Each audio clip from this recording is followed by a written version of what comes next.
کہ مشن سے متعلقہ تمام رپورٹس ایک علیحدہ تھیلے میں مجھے سفارتی ڈاک کے ہمراہ پاکستان بھیجنی ہوں گی۔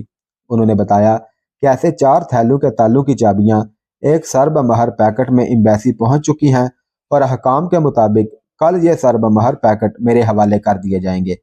سفیر صاحب مجھے ہوٹل پہنچا کر چلے گئے۔ 2nd فلور پر میرے لیے کمرہ ریزرو تھا۔ ریسیپشن پر میں نے انٹری کرنے لگا تو انٹری کارڈ میں کرائے کے کمرے کا کرایہ اور اس کی ادائیگی بذمہ پاکستانی سفارت خانہ درج تھی۔ یہ پہلی غلطی تھی جو سفیر صاحب نے میرے بارے میں کی۔ میں نیپال میں ایک سویلین پاکستانی مہاجر کی حیثیت سے داخل ہوا تھا۔ میں اپنی مالی حیثیت کے حساب سے کسی مہنگے یا سستے ہوٹل میں ٹھہرتا تو کرایہ مجھے اپنی جیب سے ادا کرنا پڑتا تھا، یا پھر کسی گیسٹ ہاؤس یا کرائے کے کمرے میں رہتا تو بھی کرایہ مجھے خود ہی ادا کرنا پڑتا تھا۔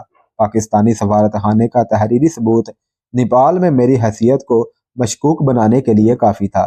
میں نے وہ کارڈ پھاڑ دیا اور دوسرا کارڈ لے کر 5000 کرایہ بھر کر کمرے میں آ گیا۔ دوسرے دن 11 بجے میں سفارت خانے گیا تو وہاں حشر کا سماں تھا۔ 400-500 پاکستانی مہاجر سفارت خانے کے اندر باہر سڑکوں پر پاکستانی سفارت خانے کی بے حسی کے قصیدے پڑھ رہے تھے۔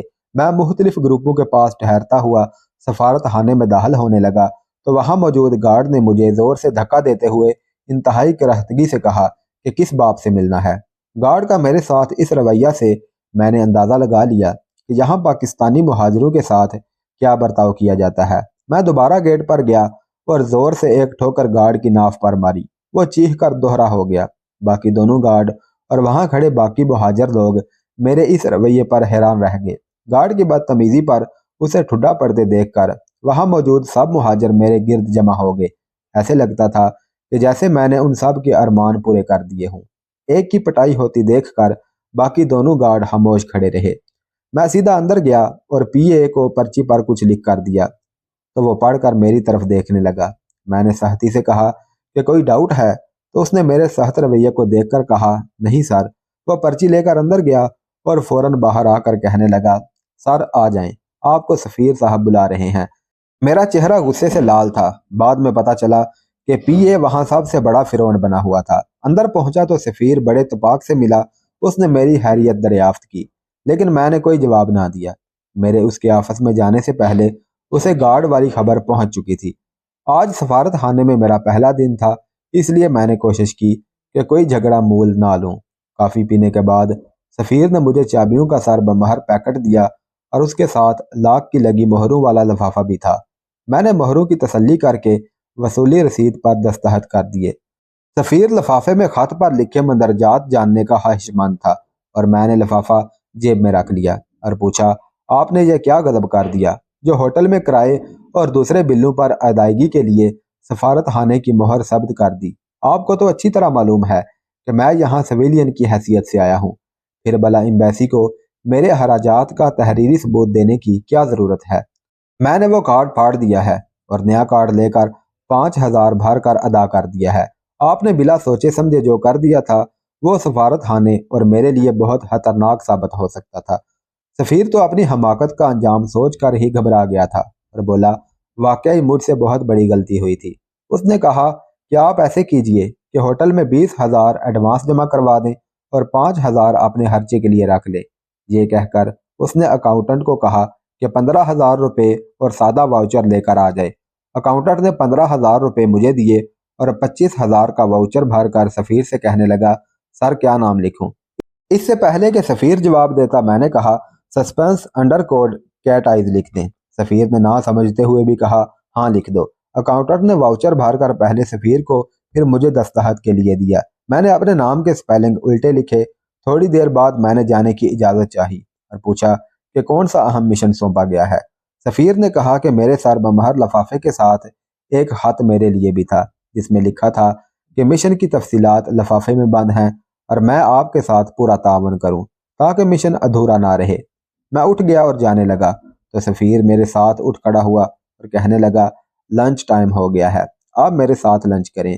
اس دوران میں آپ کو یہاں کے تفصیلی مکمل حالات بھی بتا دوں گا۔ لنچ کے بعد میں دفتر نہیں آؤں گا، گھر پر بیٹھ کر بات کریں گے۔ وہ مجھے اپنی گاڑی میں لے جانا چاہتا تھا لیکن میں نے کہا کہ آپ کے ساتھ گاڑی میں مجھے بیٹھا دیکھ کر یہ لوگ کچھ بھی سمجھ سکتے ہیں۔ اور میں یہاں ریفیوجی ہوں، لہٰذا میں ریفیوجی کے روپ میں ہی رہنا چاہتا ہوں۔ آپ جائیں، میں پیدل آ جاتا ہوں۔ سفیر اپنی گاڑی میں چلا گیا تو میں بھی باہر نکل آیا۔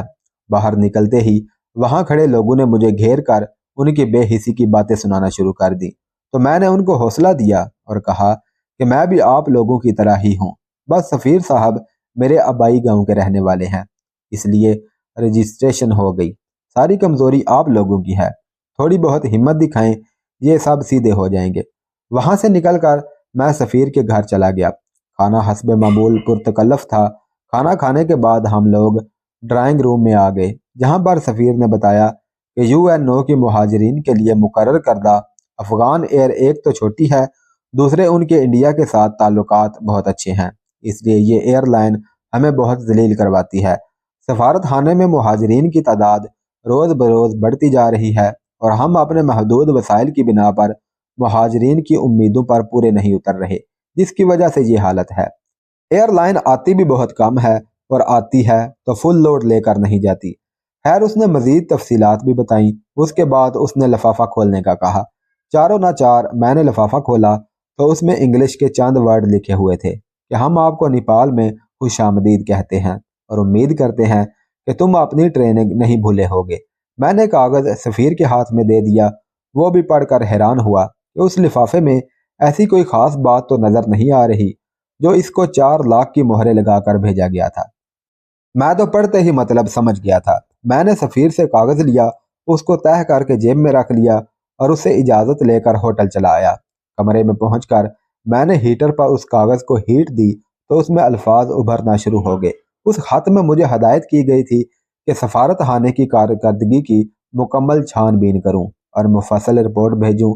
دوسرا یہ کہ جو وہاں نیپال میں پاکستانی مہاجر ہیں ان کی چھان بین کروں، کیونکہ ان میں بھارتی ایجنٹ ہیں۔ پہلے بھی کھیپ میں بھارتی ایجنٹ پاکستان میں بطور مہاجر جا چکے ہیں، جو وہاں پر جا کر تحریبی کارروائیاں کر رہے ہیں۔ بہت سے پکڑے بھی گئے ہیں جو مشکوک لگیں۔ ان کی مکمل تفصیلی رپورٹ بنا کر ان کو اور ان کی تفصیل کو پاکستان بھیجوں، آگے محکمہ خود ان کو دیکھ لے گا۔ تیسرا، بھارت میں مقیم بنگلہ دیشی جنگ کے دوران اور ان سے پہلے جو ان کے رشتہ دار ہجرت کر کے بھارت میں ان کے پاس آئے ہیں یا جو بہت پہلے آ چکے ہیں، بھارتی انٹیلیجنس ان کی تحقیق کر کے ان کو تنگ کر رہی ہے کہ وہ رشتہ دار جو ہجرت کر کے ان کے پاس آئے ہیں وہ غیر قانونی طور پر ہیں، لہٰذا ان کو پکڑ کر جیل میں بند کیا جائے گا۔ بچنے کی صورت صرف ایک ہے کہ جو ہجرت کر کے آئے ہیں ان کو ہم پاکستان بھجوا دیتے ہیں اور وہ وہاں جا کر پاکستان کے خلاف ہمارے لیے کام کرے، ورنہ ان کے رشتہ داروں کو قید میں ڈال دیا جائے گا۔ وہ مجبوری کے تحت یہ کام کرنے پر مجبور ہیں، لہٰذا ان سب کی ان مہاجرین میں شامل ہو کر چھان بین کرو اور جو ایسے لوگ ہیں ان کی مکمل رپورٹ بھیجو۔ اگلے روز میں پھر سفارت خانے گیا اور ان میں گھومنے پھرنے لگا۔ پھر میں نے چند پڑھے لکھے لوگوں کو چنا اور انہیں شام کو ہوٹل میں ملنے کا کہا اور کہا کہ مل کر صلح مشورہ کر کے کوئی بہتری کی راہ نکالیں گے۔ میں نے ان سب کو پھر بتایا کہ میں بھی آپ کی طرح مصیبت کا مارا ہوں۔ شام 5 بجے ہوٹل کی لابی میں آیا تو ان چنے ہوئے لوگوں کے علاوہ 30-40 مہاجر وہاں کھڑے تھے۔ میں نے ان سے پوچھا تو وہ بولے کہ منع کرنے کے باوجود یہ لوگ آپ سے ملنے چلے آئے ہیں۔ سخت سردی سے ٹھٹرتے میلے کچیلے کپڑوں میں ملبوس لوگوں کو ہوٹل والے لابی میں بھی نہ گھسنے دیتے تھے۔ جو لوگ ذرا بہتر پوزیشن میں تھے وہ لابی میں بیٹھے تھے۔ میں نے ان سے پوچھا کہ کیا کوئی ایسا ہوٹل ہے جس میں یہ سب بیٹھ سکے، تو انہوں نے کہا کہ ایک سکھ کا ہوٹل شیر پنجاب ہوٹل کے نام سے ہے۔ میں نے کہا کہ تم سب کو لے کر وہاں چلو، میں تھوڑی دیر بعد وہاں آتا ہوں۔ وہ سب کو لے کر چل دیے۔ میں نے بھی رکشہ لیا اور ان کے پیچھے چل دیا۔ ہوٹل پر تقریباً ہم سب ایک ساتھ ہی پہنچے۔ بہت کھلا دیسی ہوٹل تھا، بیٹھنے کے لیے جگہ بھی وافر تھی۔ میں نے سب کو بیٹھنے کا کہا اور سکھ کے پاس جا کر اسے پنجابی میں پوچھا، سردار جی کی حال نے؟ میرے پنجابی بولنے پر سکھ اٹھ کھڑا ہوا اور گلے لا کر بولا، آج تے شیر پنجاب وچ پنجاب دا شیر آیا ہے۔ میں نے کہا، سردار جی انہاں ساریاں نو چاہ تے کیک کھواؤ۔ میں سمجھا کہ یہ بے تکلفی صرف پنجابی بولنے کی وجہ سے ہے۔